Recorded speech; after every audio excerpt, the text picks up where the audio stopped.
Hey guys, and welcome back to my channel. Today we're going to be doing the Concord Foods candy apples. I'm going to pour in 2.5 cups of granulated sugar into a saucepan, and then I'm going to take what was included in the kit, which is this pink sugar, and pour it right on top of the white sugar. Next, I'm going to take 1 cup of water and pour it right on top of the sugar.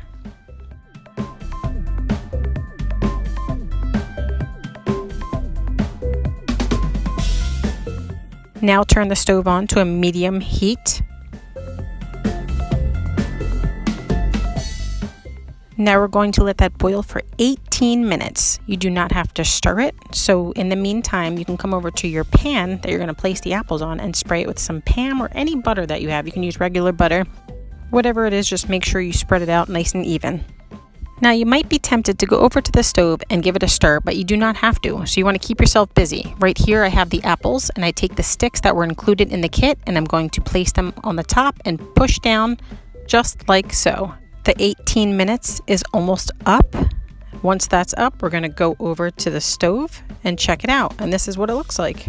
Perfect. Now I don't have a thermometer, so what I'm going to do is get a bowl of cold water, and I'm going to take some of it and place it in the cold water.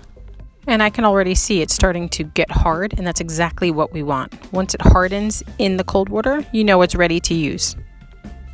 We went apple picking this week and we have so many apples. There's so many fun things you can do with the apples. You can make an apple pie, an apple crisp. Last year we made apple butter and that turned out so good. We made it in the crock pot. I may have to try that again.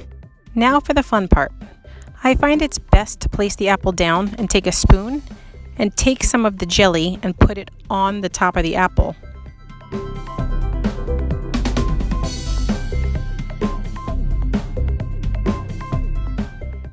Then you could just roll the whole thing in the pot, and every little piece of the apple will be covered in the jelly.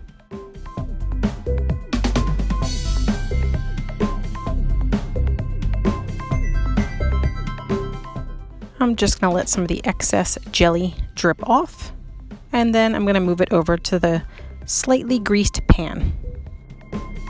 I'm going to repeat the process 8 more times. This kit makes 10 total, and here's how they turned out. I think they turned out amazing, and they are super yummy.